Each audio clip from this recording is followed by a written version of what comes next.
사람들이 젊었을 때 보게 되면은 뭔가 꿈을 꾸고 그것을 성취하기 위해서 또 열심을 내고 노력을 다하게 되는데, 이 나이가 들게 되면 어떻게 됩니까? 현실에 안주를 하고 또 현실에 쉽게 타협을 하면서 더 이상 믿음의 진보를 향해 나아가지 못하는 그런 모습들을 흔히 볼 수가 있습니다. 그런데 이 믿음의 사람들은 다릅니다. 믿음의 사람들은 어떤 사람들입니까? 이 믿음의 사람들은 끝까지 도전을 멈추지 않고, 그리고 이 도전하고 성취함으로 하나님의 뜻을 이루며 이 축복의 통로로 살아가는 모습들을 우리가 흔히 볼 수가 있습니다.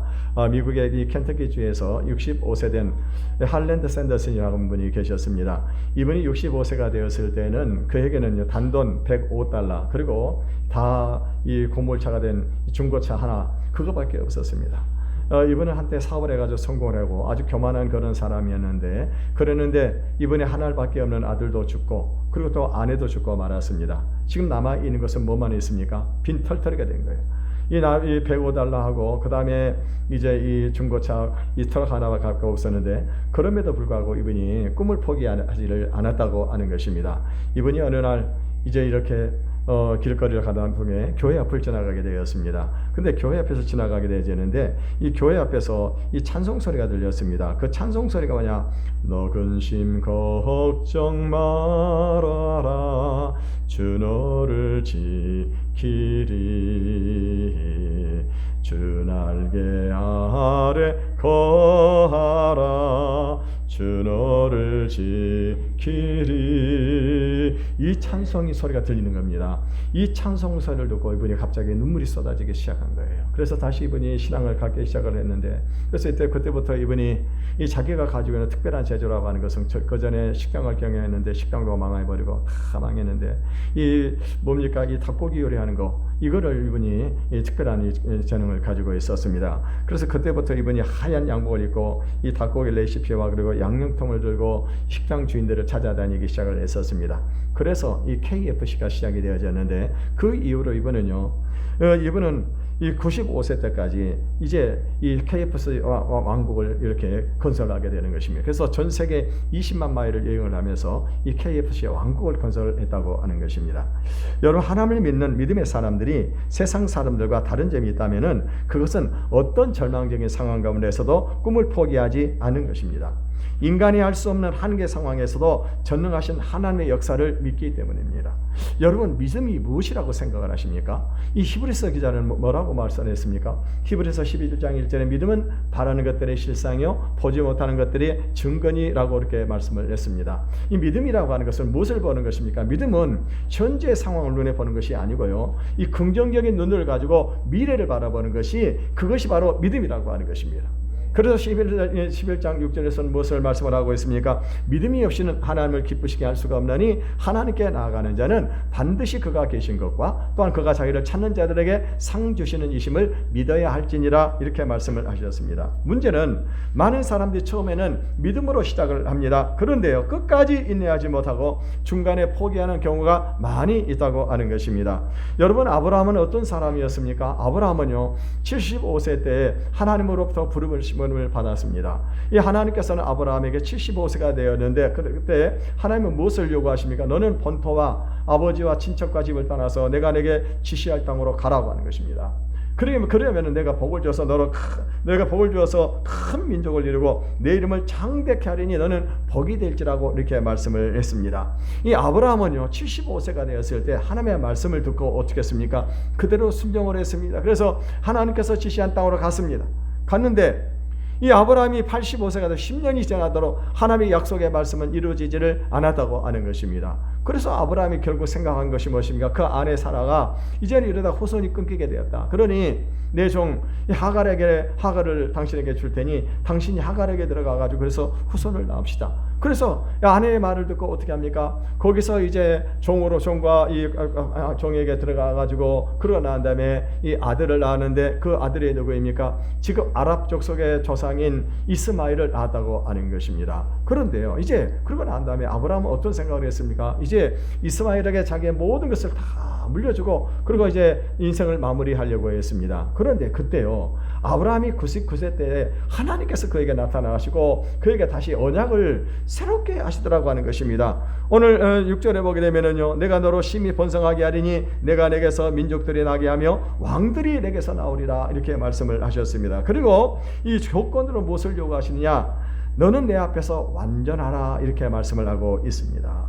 여러분, 우리가 먼저 기억해야 될 것은 하나님은 오늘 우리에게요, 복을 주시기를 원하신다고 하는 것입니다. 여러분, 우리가 민수기 6장 24절에서 26절을 보게 되면 여호와는 내게 복을 주시고 너를 지키시기를 원하시고 여호와는 그 얼굴을 내게 비추사 은혜 베푸시기를 원하시고 여호와는 그 얼굴을 내게로 향하여 드사 평강 주시기를 원한다라. 하나님은 어떤 하나님이십니까? 우리에게 복을 주고 싶어 하시는 하나님이라고 하는 것입니다. 여러분, 우리 부모들도 자녀들에게는요, 무엇이든지 잘하고 싶은 그런 마음을 다 가지고 있습니다. 자녀를 기르면서 자녀들에게 좋은 옷을 입고 좋은 음식을 먹이고 싶고 더 좋은 대학에 보내고 싶은 그런 마음들을 다 가지고 있다고 하는 거예요. 근데 부모들은요, 어떻습니까? 우리는 어떤 경제력의 문제가 있기 때문에 자녀들에게 해주고 싶어도 못 해주는 경우들이 참 많이 있는 것입니다. 그런데 하나님은 어떤 분이십니까? 하나님은 전능하신 하나님이십니다. 그분은 불가능이 없으신 하나님이십니다. 그러므로 하나님의 약속의 말씀을 붙잡고 믿음으로 살아가는 그런 사람들에게는 반드시 하나님께서 함께하는 역사가 일어나는 것을 믿으시기를 바라겠습니다.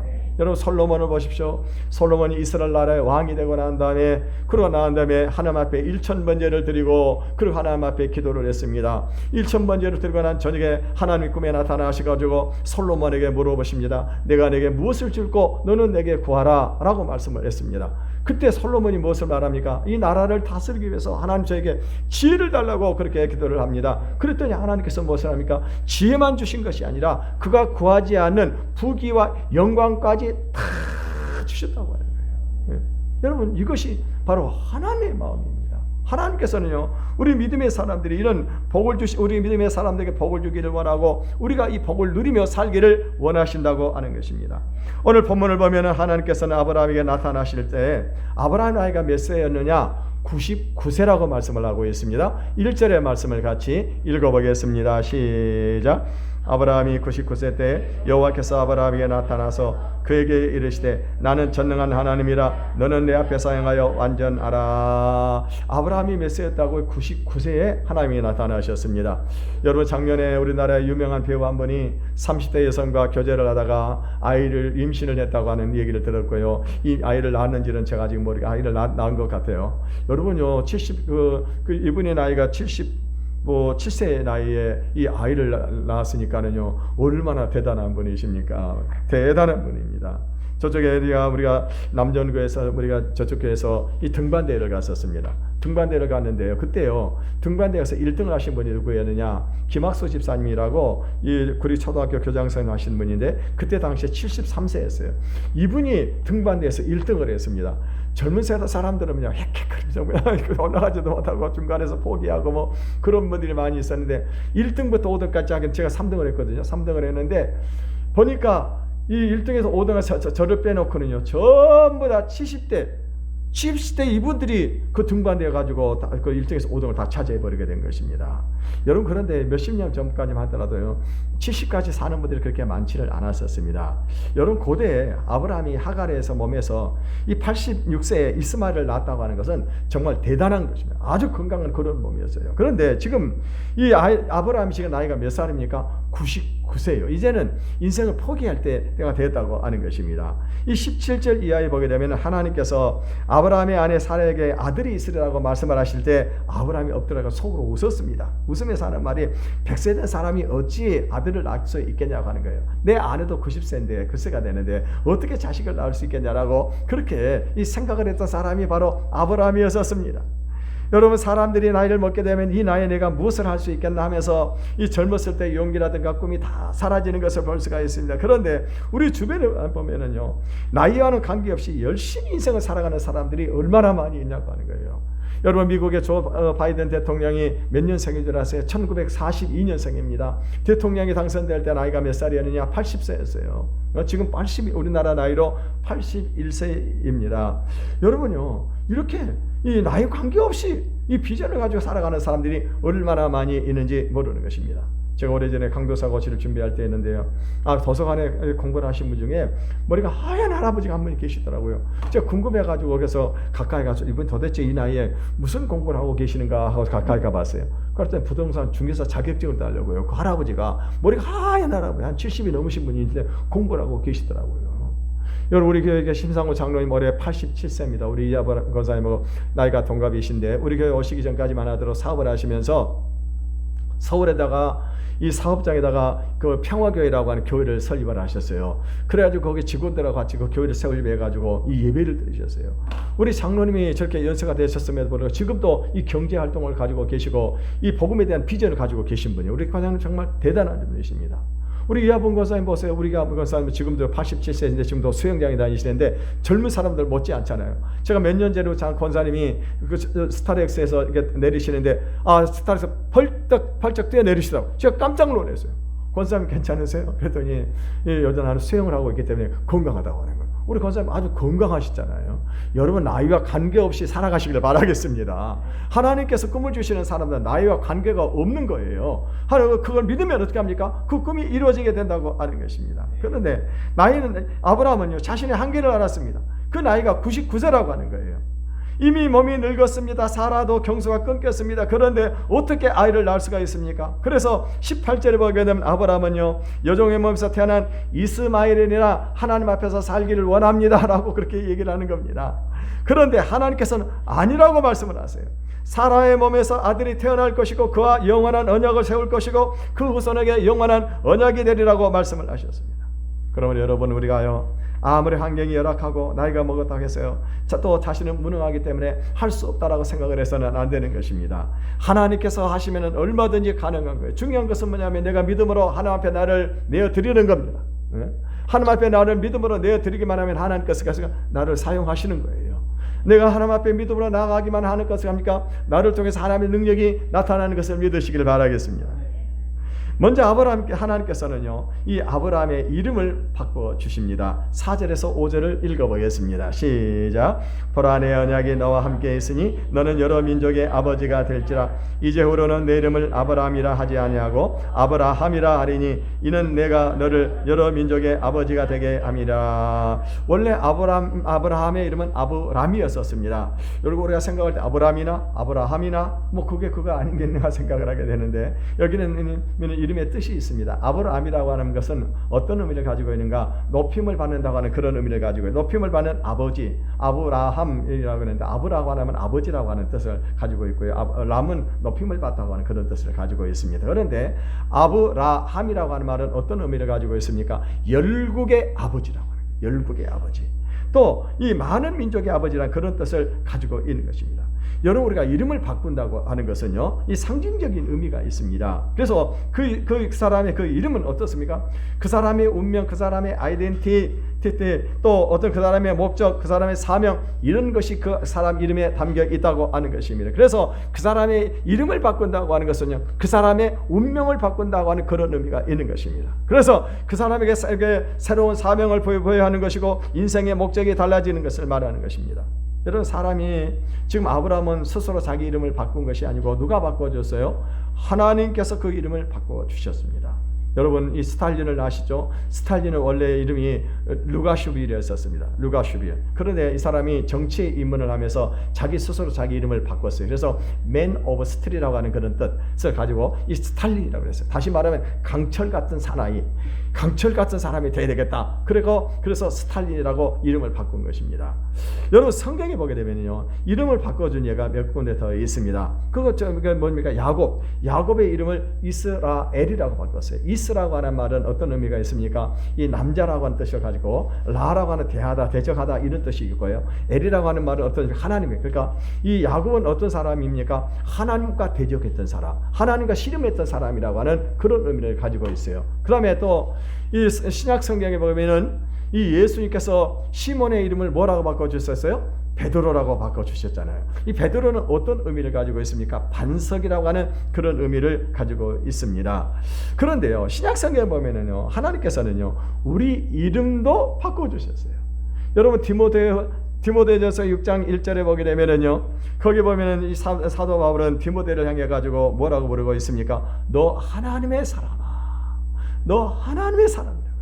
오늘 여기는 저와 여러분들이 어떤 사람들입니까? 과거에는 우리가 내가 정지철하고 단순한 그런 이름으로 불려졌을지 모르겠습니다만은 지금은 오늘 우리는 세상 사람들이 우리를 어떻게 부르고 있어? 너 하나님의 사람 정지철이라고 하는 거예요. 정지철. 저는 한때 제 이름에 대해서 굉장히 좋지 않은 어떤 그 자부심이 없었습니다. 왜 이름을 이렇게 지었나? 그런데요, 한 번은요, 저쪽 교회에 있을 때 우리 의정부에 사시던 그 여자 전도사님이 늘푸른 영광의 교육자 모집 광고를 보고는 늘푸른 영광 홈페이지에 들어와가지고 이 검색을 쭉 했나봐요. 교육자들 쭉 명단을 준비하고 보면서 거기 보니까 정지철이라고 하는 사람이 있는 겁니다. 그래서 그분이 그랬대요. 저한테 와가지고 참 좋은 이름을 가진 분이 계시다라고 생각을 했대요. 나는 한 번도 제 이름이 좋다라고 생각을 해본 적이 없었습니다. 그런데 이분이 저 이름이 참 좋은 이름이라고 하는 거예요. 그러면서 하는 말이 뭐냐면 김지철 목사님도 있잖아요. 그리고 왕년에 누굽니까 박정희 정권 때 그 누구죠? 차지철도 있고요. 김지철 판사도 있고요. 정지철 프로 골퍼도 있습니다. 그렇게 많지는 않지만 그래서 내 이름이 좋은 이름이구나 하는 생각을 했어요. 그래서 제가 곰곰이 왜 우리 부모님이 저한테 정지철이라고 이름을 지어주셨나. 저는 정자가 나라 정자입니다. 지자는 터지자고요. 철자는 밝을 철자예요. 해석을 잘해야 되는 것입니다. 우리 부모님께서 너는 하나님의 사람으로 하나님의 나라의 터를 환히 밝히라고, 하나님의 나라를 환히 밝히라고. 그래가지고 우리 부모님 나의 이름을 이렇게 지어주셨구나. 사실 우리 부모님 그런 뜻을 몰랐을 겁니다만 저는 그렇게 해석을 하고 지금 살아가고 있습니다. 아무튼 여러분이 이름을 바꿔준다고 하는 것은요, 그 사람의 아이덴티티, 그 사람의 사명, 그 사람의 인생을 살아가는 목적, 이것이 바꿔진다고 해요. 하나님께서 먼저 이렇게 아브라함의 이름을 아브라함으로 이렇게 바꿔줘. 어떻게 해요? 너는 열국의 아버지가 되라고 하는 것입니다. 그렇다면 하나님께서 아브라함에게 주기를 원하시는 축복이 뭐냐고 하는 것입니다. 6절에서 8절을 읽어보겠습니다. 시작. 내가 너로 심히 번성하게 하리니 내게서 민족들이 나게 하며 왕들이 내게로부터 나오리니 내가 내 언약을 나와 너 및 내 대대 후손 사이에 세워서 영원한 언약을 삼고 너와 내 후손의 하나님이 되리라. 내가 너와 내 후손에게 내가 거류하는 이 땅 곧 가나안 온 땅을 주어 영원한 기업이 되게 하고 나는 그들의 하나님이 되리라. 하나님께서 지금 원하시는, 그게 주시기를 원하시는 복이 뭐냐? 첫째는요, 후손의 복을 주겠다고 하는 거예요. 그래서 뭡니까? 후손들이 심히 번창하게 되는데, 그렇게 어떻게 됩니까? 이 열국이 탄생하게 되고 열왕들이 이 아브라함의 후손에서 탄생을 하게 된다고 하는, 이 축복을 주겠다고 하는 거예요. 여러분, 이 축복이 얼마나 대단한 축복입니까? 자손의 축복을 주겠다고 하는데요. 또 한 가지 뭡니까? 가나안 땅을 전부 다 그에게 주겠다고 해요. 가나안 땅을 다 주겠다고 해요. 이거는 여러분 요즘 땅만 가지고 있으면 얼마나 부자가 됩니까? 저쪽 남양주에 지금 뭡니까? 신씨 가지고 들어서면서 그 땅 가지고 있는 분들이 엄청나게 지금 보상을 받았어요. 다시 말하면은 물질의 축복도 주겠다 하는 거예요. 그런데 또 한 가지 어떤 축복을 주게 되느냐? 내 후손들 대대에 내가 그들의 하나님이 되게 해주겠다고 하는 거예요. 여러분, 이 얼마나 큰 축복이냐고 하는 것입니다. 결국에 하나님께서는 이 아브라함은요, 이 하나님의 약속대로 100세에 누구를 낳습니까? 100세요 아들 낳아요. 이삭을 낳습니다. 그리고 이삭을 통해서 이 야곱을 낳게 되었는데, 야곱이 누굽니까? 바로 이스라엘 나라의 조상이 되었다고 하는 것입니다. 그뿐만은 아닙니다. 이 아브라함의 믿음을 의롭게 보신 그 하나님께서는요, 오늘도 우리가 하나님 앞에 믿음으로 나아가기만 하면은 하나님 어떻게 우리를 의로 여기시는 거예요. 그래서 오늘 여러분 신약 시대에는 우리 모두가 예수님이 바로 하나님의 아들이시고, 그리고 그분이 우리 죄를 대신해서 십자가에서 죽으신 것을 우리가 믿기만 하면 어떻게 합니까? 우리 모두가 하나님의 아들들이 되는데, 우리 모두가 다 어떻게 신약 시대의 모든 믿음의 사람들의 조상이 누구냐? 바로 아브라함이라고 하는 거예요. 그러니까 오늘요 보세요. 하늘의 별같이 바다 모래같이 많은 이 조상들의 축복을 아브라함에게 주셨다고 하는 것입니다. 더 중요한 것은 뭐냐면요, 하나님은 아브라함하고만 이 언약을 맺은 것이 아니고 아브라함의 후손들, 오늘 여기는 저와 여러분들하고도 동일한 이 언약을 맺으셨다고 하는 사실입니다. 우리 7절을 다시 읽어보겠습니다. 7절 읽어보세요. 시작. 내가 내 언약을 나와 너 및 내 대대 후손 사이에 세워서 영원한 언약을 삼고 너와 내 후손의 하나님이 되리라. 그러니까 이와 같은 어마어마한 축복의 이 언약을 아브라함하고만 세우신 것이 아니고 오늘 여기 저와 여러분 우리 모두에게도 동일하게 그렇게 약속을 하신 거예요. 그래서 우리의 아브라함의 하나님이 바로 우리의 하나님이 되신 것을 믿으시기를 바라겠습니다. 하나님이 지금도 우리들이 이 세상에서 아브라함처럼 번성하기를 원하십니다. 이 땅을 차지하고 이 땅의 주인 되기를 원하고 이 땅을 지배하고 이 땅을 다스리기를 원하신다고 하는 것입니다. 지금도 하나님께서는 우리 함께하기를 원하시고 우리를 통해서 하나님의 능력이 나타나기를 원하시는 것입니다. 중요한 것은요, 하나님께서 이 축복의 약속을 받기 위한 조건을 제시하셨어요.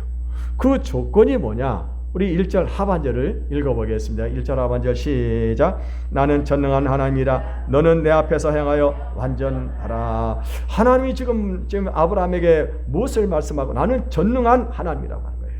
하나님은 불가능이 없다고 하는 것입니다. 모든 것이 가능하다고. 하나님은 어떤 분이 온 천지 만물을 창조하시고 그리고 우리 인간을 만드셨던 분이 바로 하나님이십니다. 우리 인간의 생사복을 주장하신 분이 하나님. 복을 줄 자에게 복을 주고 저주할 자는 저주를 하시는 것입니다. 여러분, 하나님께서는 가난한 자를 부하게도 만드시고 비천한 자를 어떻게 합니까? 비천한 자를 높일 수 있는 그런 분입니다. 인생에서 실패한 사람도 다시 성공하게 하시는 분이 바로 하나님이시라고 하는 것입니다. 지금으로부터 130여 년 전인 것 같아요. 우리나라 기독교가 들어온 초기에 있었습니다.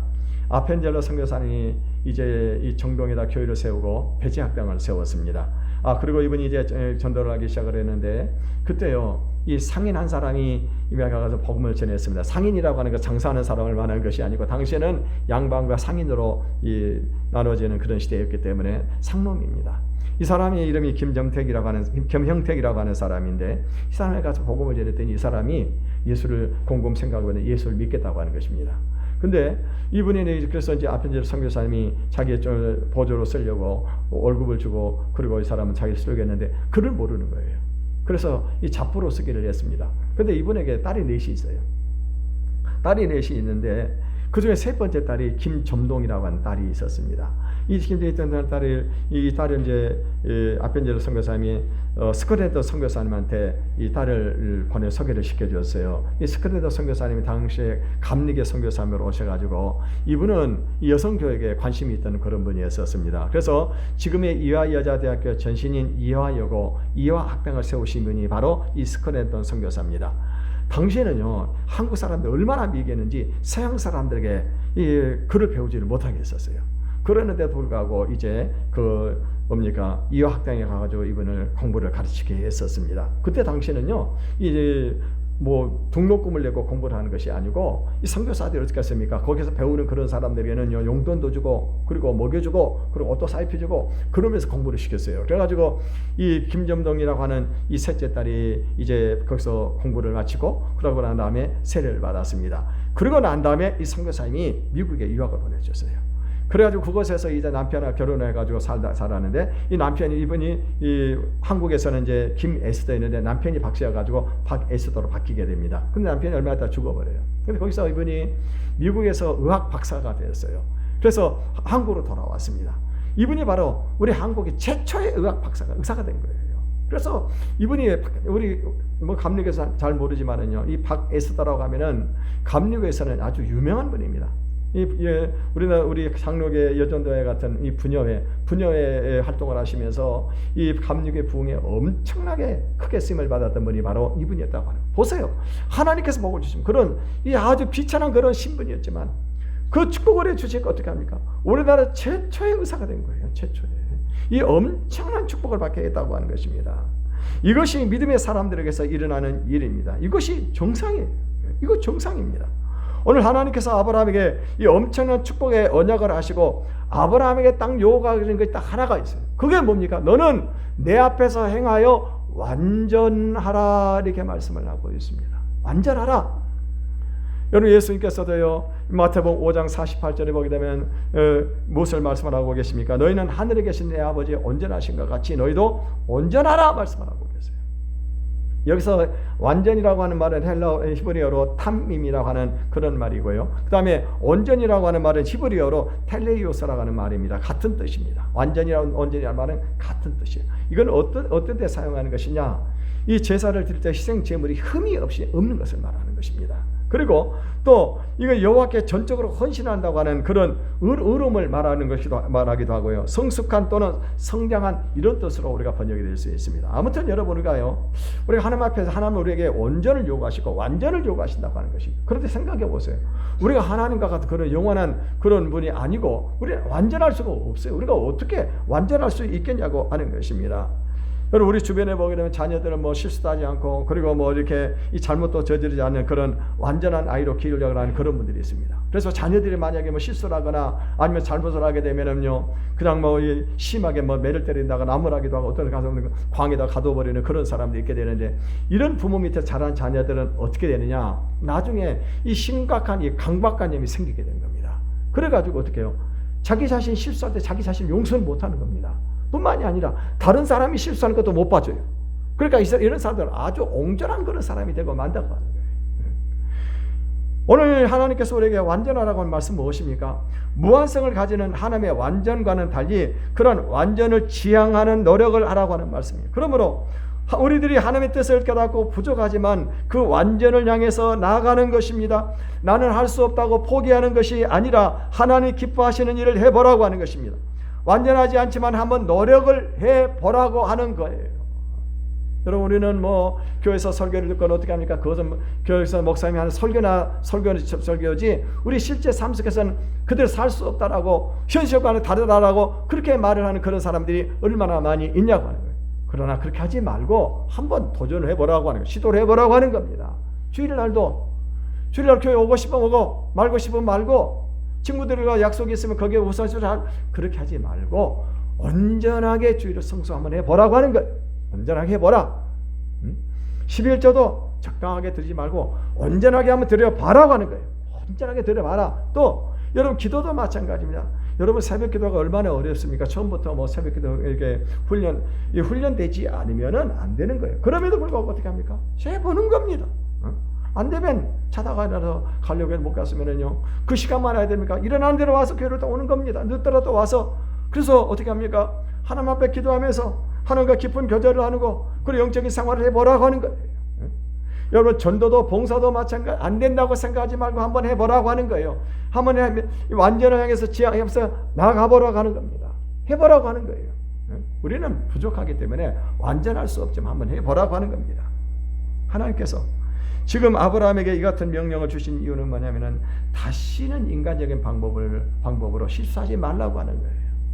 하나님은 아브라함에게 약속의 말씀을 주었습니다. 그런데 아브라함이 어떻게 했어요? 10년 동안 기다리다가 안 되니까 어떻게 했어요? 하갈 종을 취해가지고 거기서 아들을 낳았어요. 그런 실수하지 말라고 하는 거예요. 인간적인 방법 사용하지 말라고 하는 것입니다. 하나님의 말씀을 믿고 끝까지 인내하고 끝까지 견뎌보라고 하는 거예요. 네. 이것이 완전하게 행하라고 하는 것입니다. 하나님은요, 우리의 과거를 묻지 않으시고 과거를 다 이해하시고 다 덮어주십니다. 우리의 과거를 전혀 기억하지 않으십니다. 다시 시작을 해보라고 하는 거예요. 오늘 너는 내 앞에서 완전하라. 아브라함이 이 말을 믿고 그날 사라를 어떻게 합니까? 자기 천막으로 다시 불러들입니다. 그리고 신방을 끓이고 다시 시작을 합니다. 어두운 과거는 다 잊어버리고 새 마음으로 새 믿음으로 시작을 합니다. 이 오래된 약속을 따라서 새 길을 갑니다. 25년 전에 주신 말씀을 다시 회상하면서 다시 생각을 새롭게 합니다. 다시 시작을 합니다. 그동안 나에게는 변화가 많았는데 하나님은 변화가 전혀 없으셨습니다. 나는 전능한 하나님이라 내 앞에서 행하여 완전하라고 말씀하십니다. 이 현대 경영의 아버지라고 하는 피터 드래커라고 하는 사람이 있습니다. 이 사람이 17살 때요. 17살 때 이 베르디 오페라, 이 팔스탈프라고 하는 오페라를 감상을 하게 되었습니다. 거기서 이 사람이 너무나 충격을 받았어요. 그래서 이 사람은요, 이 오페라를 3번을 봤다고 하는 거예요. 돈을 간신간신 모아가지고 3번씩이나 이 오페라를 봤다고 하는 것입니다. 왜냐하면 그 유쾌한 선율, 그 열정, 그 활기찬 그런 음악에 감동이 되어버린 것입니다. 더 중요한 것은 뭐냐면 이 베르디가 그때 이 곡을 작곡을 했을 때가 몇 세였느냐? 80세에 이 곡을 작곡을 했다고 하는 것입니다. 그래서 이 사람이 이 베르디에 대해서 연구를 하기 시작을 했었습니다. 그러면서 베르디가 한 말을 귀에다 담거려요. 영원히 잊지라. 그 말이 뭐냐? 나는 완전한 작품을 원했습니다. 그러나 작품을 만들고 보면 또 불완전하고 또 미흡합니다. 그래서 완전을 지향해서 또다시 작곡을 합니다. 아니, 다시 작곡을 할 만한 가치가 있습니다. 불완전하기에 더 완전하기 위해, 보다 더 완전하기 위해서 그렇게 한평생을 살았느라고 그렇게 고백을 하는 것입니다. 피터 드러커는요, 그 말을 받았습니다. 그래서 모든 것은 부족하지만 완전을 향해서, 완전을 지향하면서 계속 나가게 됩니다. 그래서 이분이 95세 때까지 작품 활동을 했습니다. 여러분, 나는 나이가 많다고 생각을 하십니까? 어두운 과거가 있거나 아니면은요, 너무나 부끄러워서 이 지옥에로 세워버리고 싶은 그런 과거들이 있습니까? 여러분, 그런 거 다 잊어버리시길 바라겠습니다. 내가 지금 오늘을 살고 있다고 하는 것은요, 하나님께서 지난 날을 다 덮어주신다는 것을 의미하는 것입니다. 이제 여러분, 새롭게 들리는 하나님의 음성을 다시 한번 들으실 수 있기를 바라겠습니다. 나는 전능한 하나님이라. 너는 내 앞에서 행하여 완전하라고 말씀을 하고 계세요. 다시 한번 우리 한번 도전을 해보시기를 바라겠습니다. 다시 시작을 해보시기를 바라겠습니다. 그래서 아브라함같이 하나님 앞에 축복의 주인공이 되시기를 주님의 이름으로 축원을 드리겠습니다. 이 시간 우리 찬양을 한 곡 부르고 한번 기도하는 시간을 갖겠습니다.